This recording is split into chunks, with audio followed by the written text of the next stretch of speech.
या ऑनलाईन क्लासमध्ये सर्व बी-ए प्रथम वर्षातील विद्यार्थ्यांचं स्वागत करतो. विद्यार्थी मित्र हो, आजच्या तासाला आपल्याला एस-ई-झेड महाराष्ट्रातील एस-ई-झेड ज्याला आपण त्याचा फुल फॉर्म आहे स्पेशल इकॉनॉमिक झोन.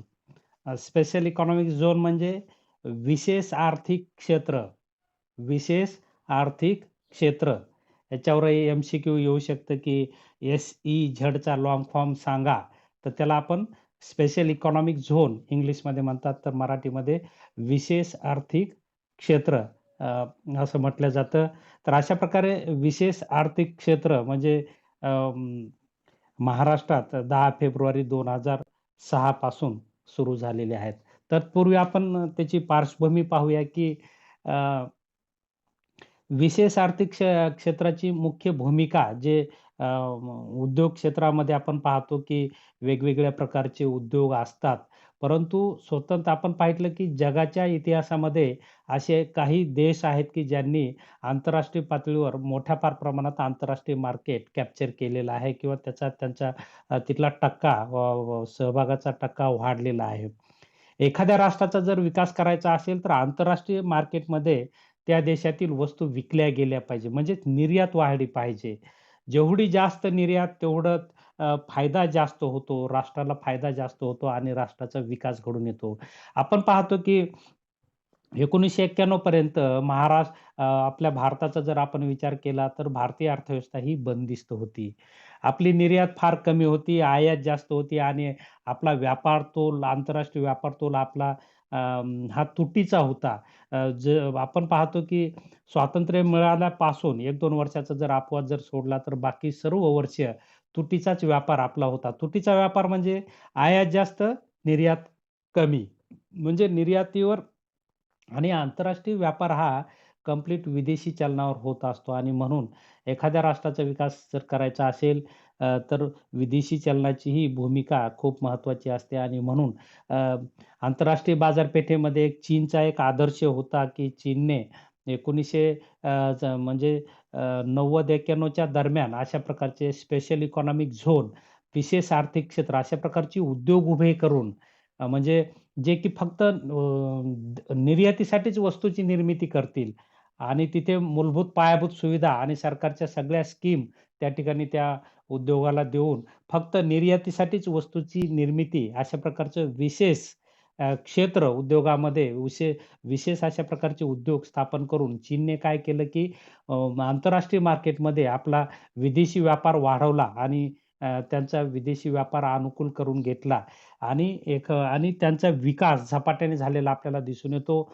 आपले आर्थिक विचारवंत अर्थतज्ञ हेच म्हणतात, की एखाद्या राष्ट्राचा जर विकास करायचा असेल, तर त्याचा विदेशी व्यापार हा अनुकूल राहिला पाहिजे. आपण व्यापारवादी विचारसरणीचे लोकं असतील किंवा इतर आधुनिक विचारसरणीचे अर्थतज्ञ असतील, या सर्वांचं मत हेच येतं, की राष्ट्राचा जर विकास करायचा असेल, तर राष्ट्राचं विदेशी व्यापार अनुकूल राहिला पाहिजे. त्याशिवाय राष्ट्रामध्ये म्हणजे गुंतवणूक वाढत नाही किंवा देशामध्ये मोठ्या फार प्रमाणात आर्थिक उलाढाल होत नाही. नाहीतर आपण पाहतो, की व्यापार तोल जर तुटीचा झाला, तर देशातील आपण पाहतो, की सगळा पैसा त्याच्यामध्येच जातो आणि तूट भरून काढण्यामध्ये पैसा गेला तर विकासासाठी पैसा शिल्लक राहत नाही.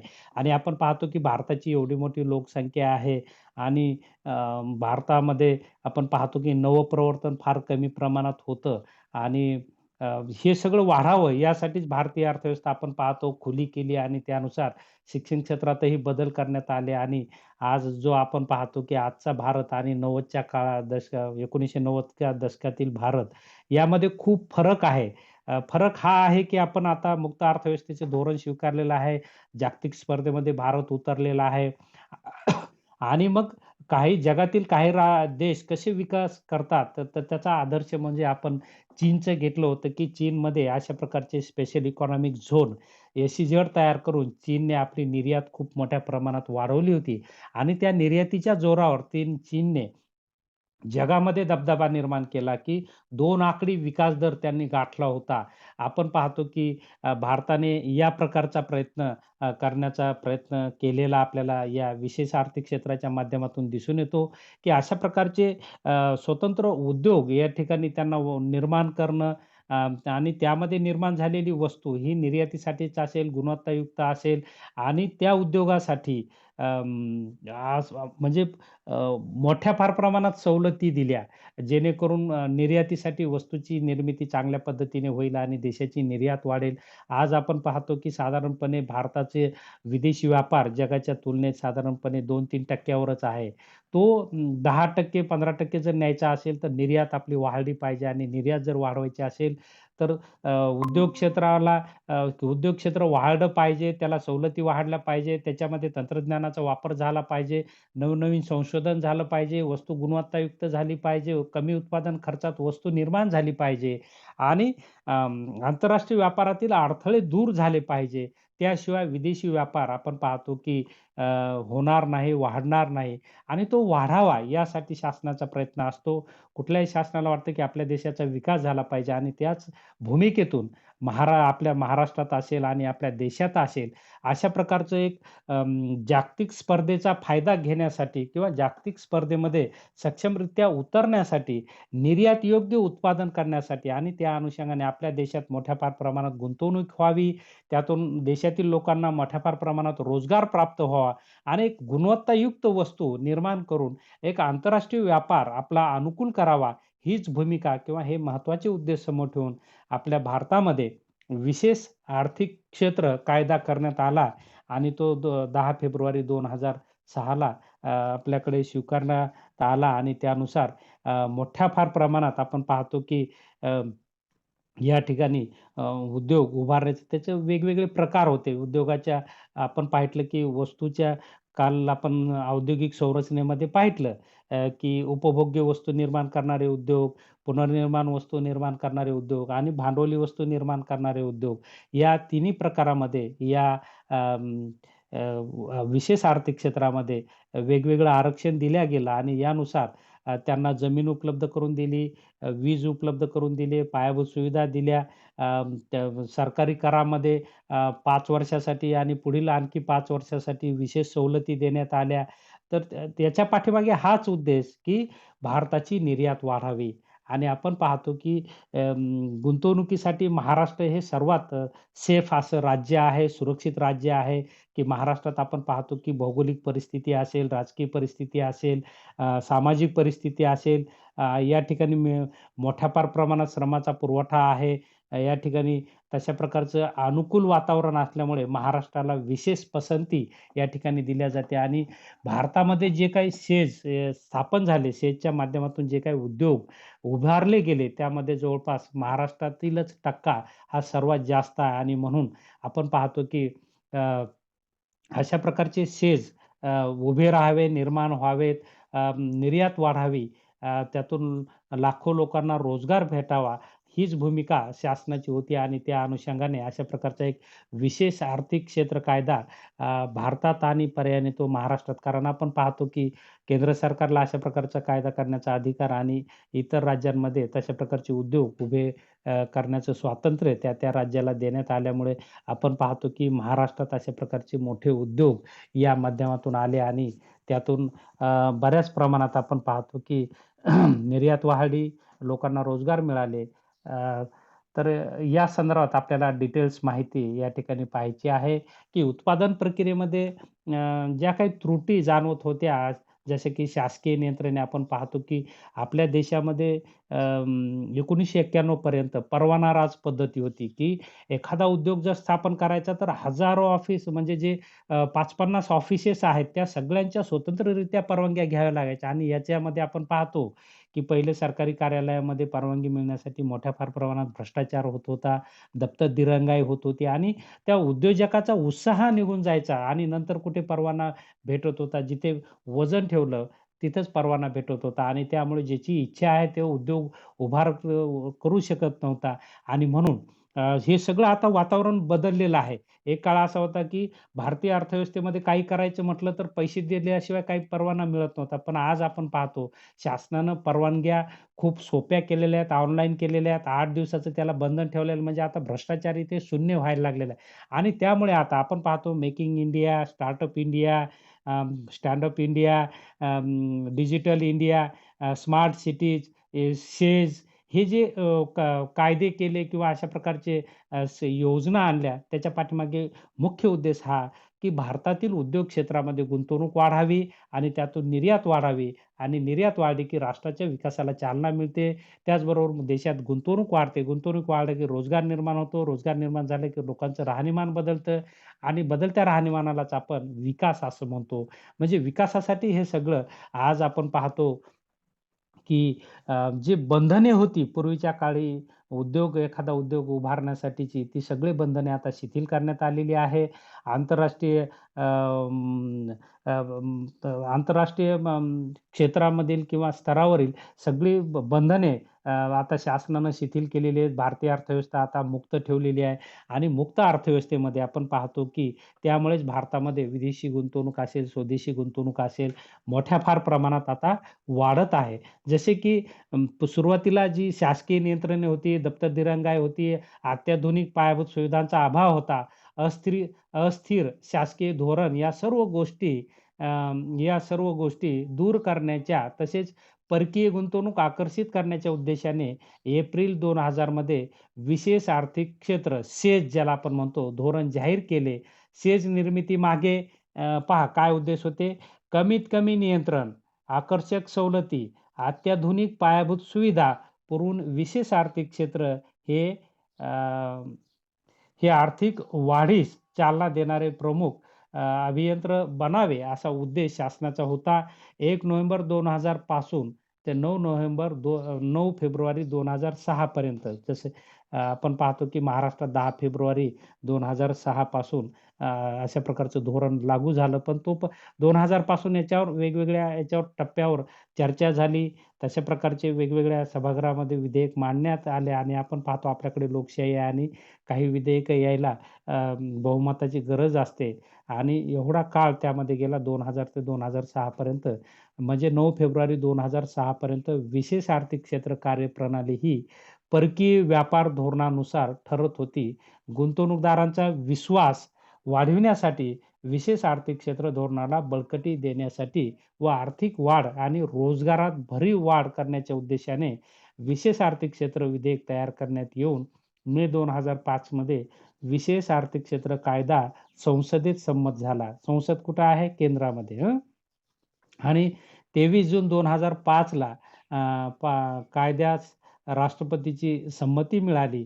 विशेष आर्थिक क्षेत्र कायद्याला 10 फेब्रुवारी 2006 पासून विशेष आर्थिक क्षेत्र नियम लागू करण्यात आले. आलं की लक्षात? 10 फेब्रुवारी 2006 पासून विशेष आर्थिक क्षेत्राला नियम लागू करण्यात आले.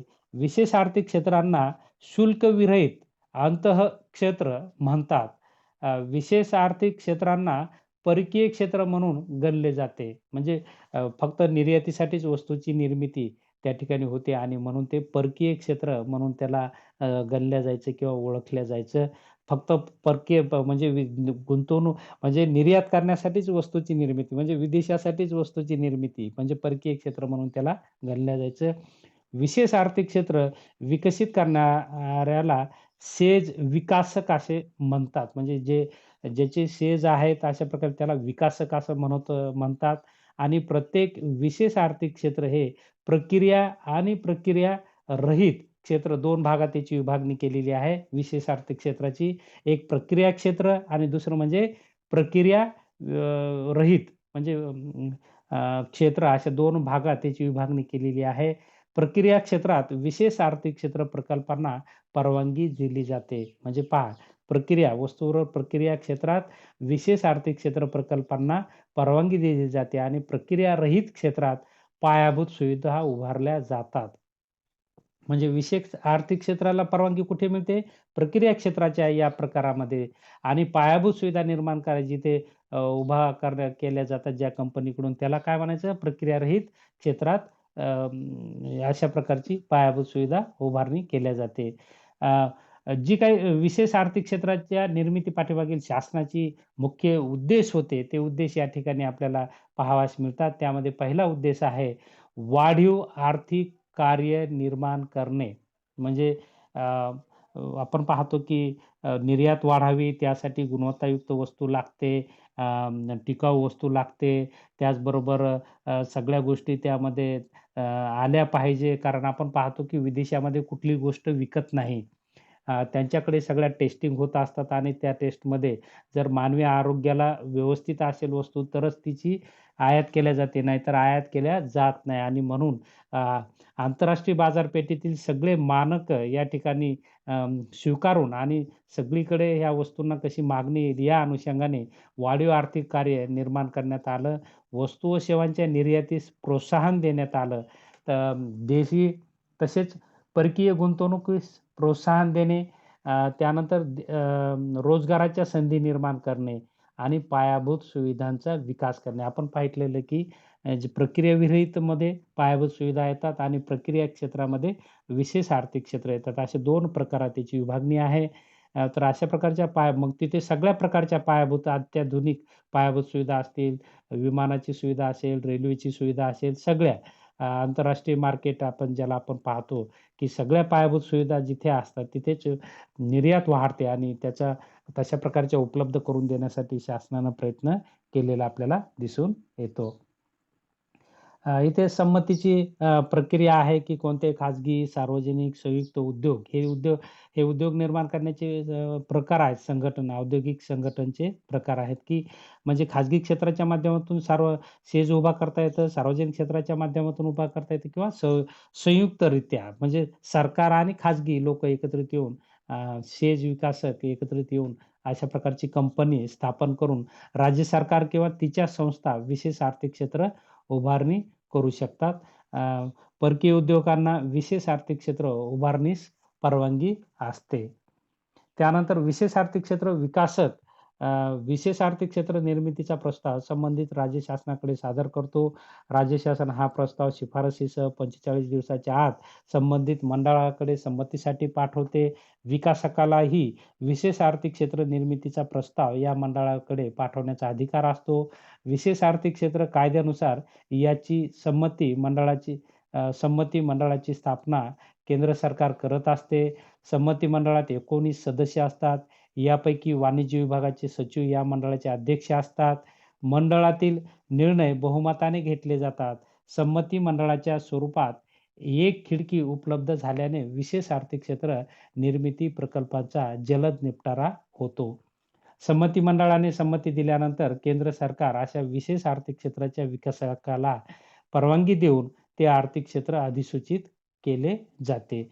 विशेष आर्थिक क्षेत्र विकासास संमती दिल्यानंतर त्या क्षेत्रातील विशेष आर्थिक क्षेत्र प्रकल्पांना संमती मिळणे आवश्यक असते आणि प्रत्येक प्रदेशासाठी एक विकास आयुक्त कार्यरत असतो.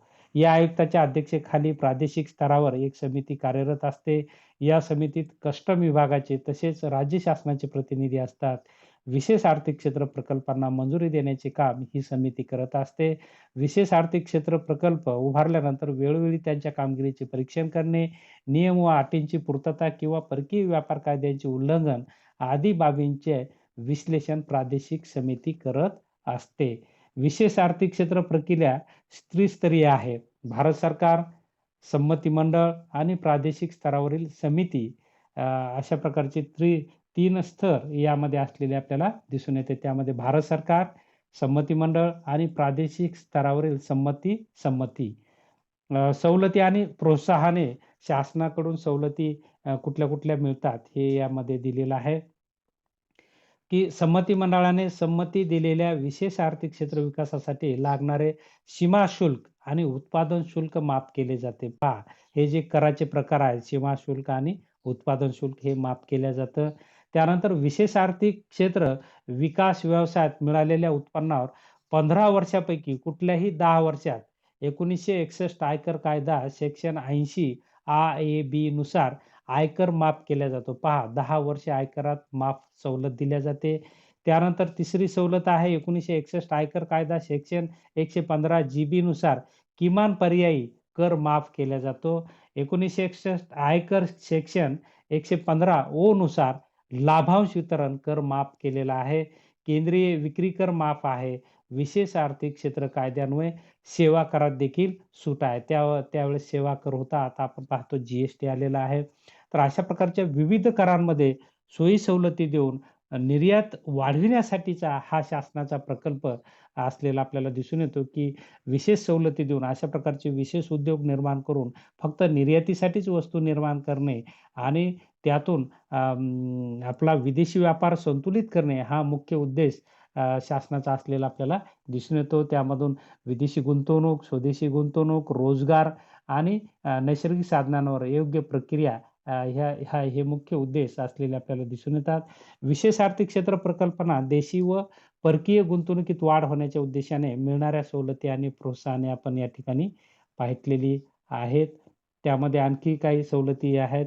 विशेष आर्थिक क्षेत्र प्रकल्पाच्या विकासासाठी, कार्यचलनासाठी आणि सुव्यवस्थित ठेवण्यासाठी वस्तूच्या आयातीवर तसेच देशी देखरेखीवर कर माफी आहे.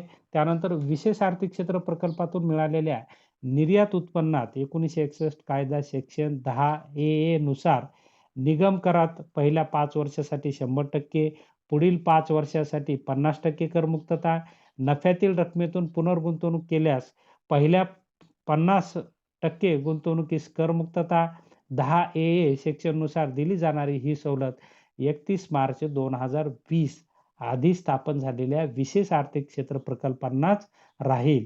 हे 2016-17च्या अर्थसंकल्पात स्पष्ट करण्यात आलं. म्हणजे किती मोठ्या सवलती देऊन शासनाने अशा प्रकारचे विशेष आर्थिक क्षेत्र निर्माण केले. त्याच्या पाठीमागे एकच उद्देश होता, की निर्यात वाढावी. आता आपण पाहतो, की ज्या देशाची निर्यात जास्त, आयात कमी, त्या देशाच्या विकासाचे मार्ग सगळे खुले असतात किंवा तिथे विकासाला संधी असते किंवा विदेशी चलन मोठ्या फार प्रमाणात प्राप्त होतं असं आपल्याला म्हणता येईल. त्यानंतरची सवलत दिसून येते, की 1961 आयकर कायदा सेक्शन 15 जी नुसार किमान पर्यायी कर माफ आहे. विशेष आर्थिक क्षेत्र प्रकल्पांना बँकामार्फत मुदतीच्या आत नसलेल्या $50 मिलियन पर्यंत परकीय व्यावसायिक कर्ज घेण्याची परवानगी देण्यात आली. विक्री कर माफ करण्यात आला, सेवा कर माफ करण्यात आला. केंद्रीय व राज्य स्तरावरील प्रकरणातील एक खिडकी निपटारा ठेवण्यात आलेला आहे.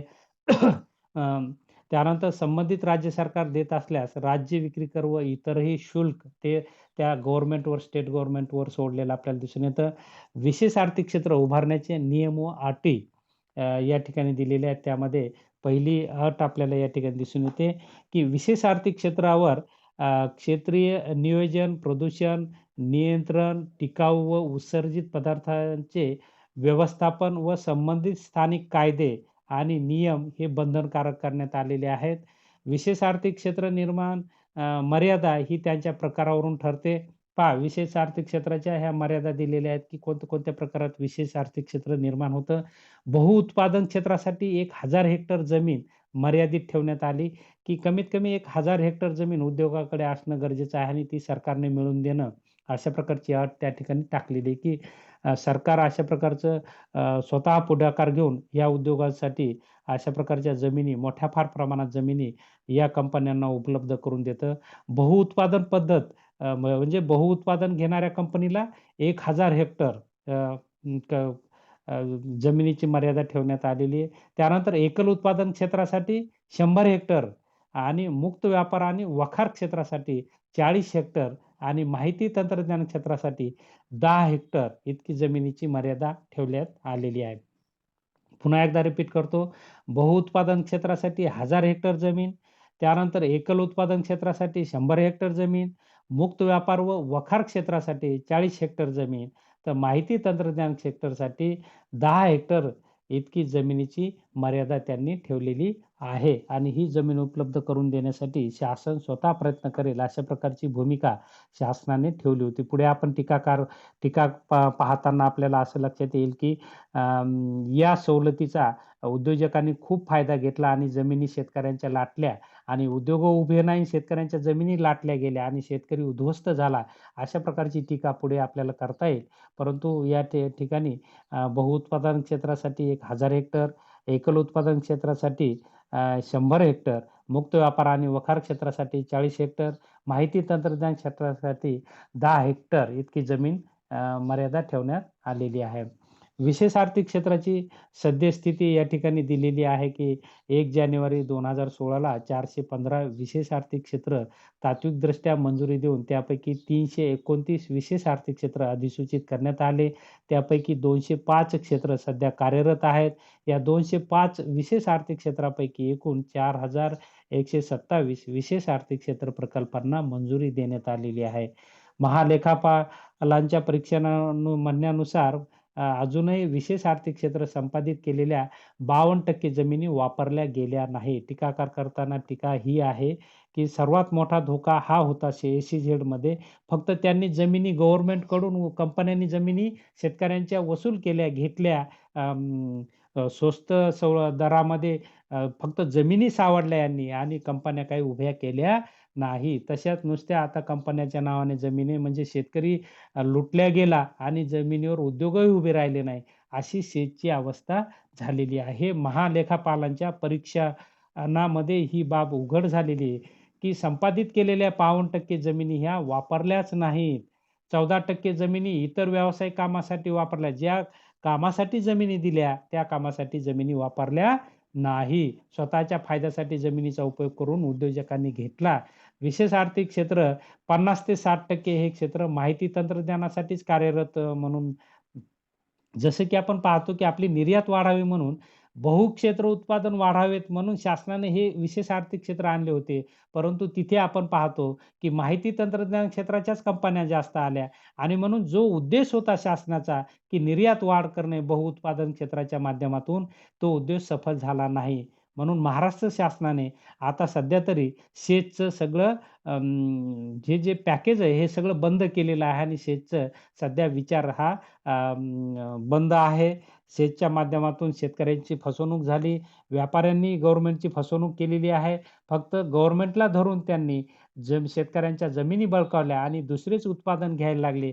जे उत्पादन घ्यायला पाहिजे होतं, निर्यात वाढीसाठी जे उत्पादन घ्यायला पाहिजे होतं, बहुउत्पादन पद्धती जिथे वापरायला पाहिजे होती, तिथे वापरल्या गेली नाही आणि माहिती तंत्रज्ञान क्षेत्रातीलच उद्योग जे थोडेफार आले ते आले आणि आपण पाहतो की आणि त्यांनी जेवढ्या जमिनी जास्त घेता येतील तेवढ्या बळकावल्या जमिनी आणि पर्यायाने शेतकरी उद्ध्वस्त झाले असं आपल्याला म्हणता येईल, की बहुउत्पादन क्षेत्र केवळ 8 ते 9%च शेतच्या माध्यमातून निर्माण झाले. जिथे की जास्तीत जास्त बहुउद्देशीय, बहुउत्पादन क्षेत्र येतील ही अपेक्षा गव्हर्नमेंटला होती आणि त्याच अनुषंगाने एवढ्या सोयी-सवलती दिल्या होत्या. परंतु यामध्ये तसं झालं नाही. माहिती तंत्रज्ञानाचे 50 ते 60% उद्योग आले, परंतु बहुउत्पादन क्षेत्रातील केवळ 8 ते 9%च उद्योग आले आणि त्यामुळे अ, विशेष आर्थिक क्षेत्राला विकास झाला नाही आणि आपली निर्यातही त्या फार प्रमाणात जी अपेक्षा होती ती वाढली नाही, असं आपल्याला टीका करत असताना म्हणता येईल. 1 जानेवारी 2016 पर्यंत या सर्व आर्थिक क्षेत्रामध्ये एकूण 3.73 लाख कोटी रुपयाची गुंतवणूक झाली. या विशेष आर्थिक क्षेत्रांनी एकूण 15.6 लाख लोकांना रोजगार पुरविला. विशेष आर्थिक क्षेत्रामधून 2013-14 मध्ये 4.94 लाख कोटी रुपये म्हणजे हे वर्षनिहाय गुंतवणूक दिलेली आहे, की 2013-14 मध्ये 4.94 लाख कोटी, 14-15 मध्ये 4.64 लाख कोटी रुपये, 15-16 मध्ये एप्रिल ते डिसेंबर 3.42 लाख कोटी रुपये इतक्या मूल्याची निर्यात झालेली या ठिकाणी दिलेली आहे. आता ही आकडेवारी भारताच्या स्तरावरची आहे. महाराष्ट्राच्या स्तरावरची आपल्याकडे वेगळी आकडेवारी आहे, ती मी तुम्हाला सांगणार आहे, की अशा प्रकारे म्हणजे 13-14, 14-15 आणि 15-16 मध्ये साधारणपणे 5 लाख कोटीपर्यंत निर्यात झालेली आपल्याला दिसून येते. त्यानंतर तर अशा प्रकारे आपण पाहतो की यामध्ये फसवणूकच जास्त झाली. जो मुख्य उद्देश होता, तो उद्देश पूर्ण झाला नाही, की काय मुख्य उद्देश होता? बहुउत्पादन क्षेत्र जास्त येतील आणि त्याद्वारे देशाची निर्यात वाढेल आणि निर्यातीतून मोठ्या फार प्रमाणात विदेशी चलन प्राप्त होऊन राष्ट्राचा विकास करता येईल. अशा प्रकारे आणि लोकांना रोजगार करता येईल. परंतु ते आपण पाहतो की बऱ्याच विकासकांनी नुसत्या जमिनी शासनाच्या मध्यस्थातून शेतकऱ्यांच्या बळकावल्या आणि 50% जमिनीवर तर कुठलाच व्यवहार केला नाही. त्यांनी उद्योग उभारले नाही. फक्त जमिनी नावच्या करून घेतल्या आणि ह्याही जमिनी कुठल्या माहीत आहेत का तुम्हाला? मुंबई, पुणे ह्या मुख्य शहरांच्या भोवतालच्या जमिनी त्यांनी लाटल्या आणि शेतकरी उद्ध्वस्त केले. म्हणजे एक तर उद्योगही नाही आणि शेतकरी जे थोडंफार जमिनी कसत होते, त्याही जमिनी त्यांच्या हातच्या गेल्या आणि तिथे दुसरेच उत्पादन यांनी सुरू केले, म्हणजे जमिनीचा गैरवापर. यामध्ये एक तरतूद होती, की जमिनीचा गैरवापर झाला तर शेतकऱ्यांना जमिनी परत करणे, तशा प्रकारचा आता महाराष्ट्र शासनाने निर्णय घेतलेला आहे.